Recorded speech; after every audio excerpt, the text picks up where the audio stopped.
नमस्कार मित्रों।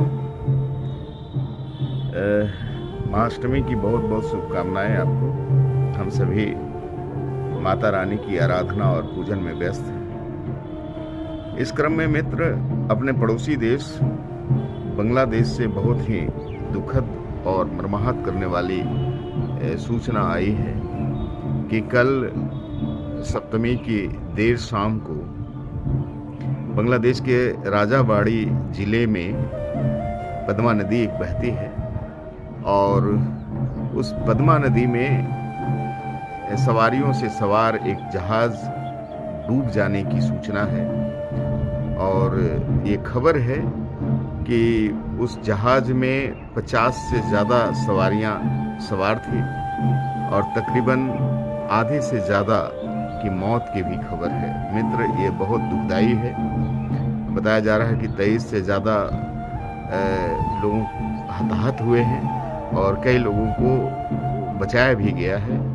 बहुत देर रात को नाव को निकाला गया, लेकिन कई जिंदगियां बर्बाद हो गई और कई परिवार उजड़ गए। हम इस दुख की घड़ी में शोक संतप्त परिवारों के साथ हैं। हमारी कामना है कि माता रानी ऐसे परिजनों को ये ताकत दे कि दुख की इस घड़ी में वो खुद को बर्दाश्त कर सके और जो चले गए इस दुनिया को छोड़ करके, माता रानी उसको अपने चरणों में स्थान दे। हम और हमारी परंपरा सनातनी परंपरा है मित्र। हम पूरे विश्व कल्याण की बातें करते हैं और हम ये चाहते हैं कि सारे जगत का कल्याण माता रानी करे और इसी निमित्त हम लोग पूजा आराधना और उपवास में रहते हैं। फिलवक्त जो दुनिया की तस्वीर है मित्र, वो बहुत भयावह है। आप जानते हैं कि मिडिल ईस्ट में जिस तरह से बमबारी और मिसाइलों की बौछार एक दूसरे पे लोग कर रहे हैं, पता नहीं आने वाला कल कैसा हो।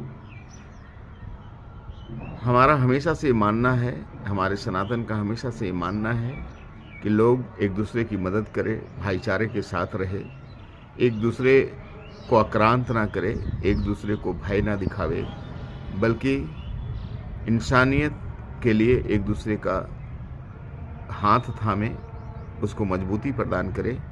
और इसी में हम विश्व कल्याण की बात सोचते हैं और हम यही सोचते हैं कि अगर इसको डेवलपमेंट कहते हैं, एक दूसरे को मारने को ही डेवलपमेंट करते हैं, तो ये डेवलपमेंट, ये विकास हमें नहीं चाहिए। माता रानी सभी की रक्षा करे।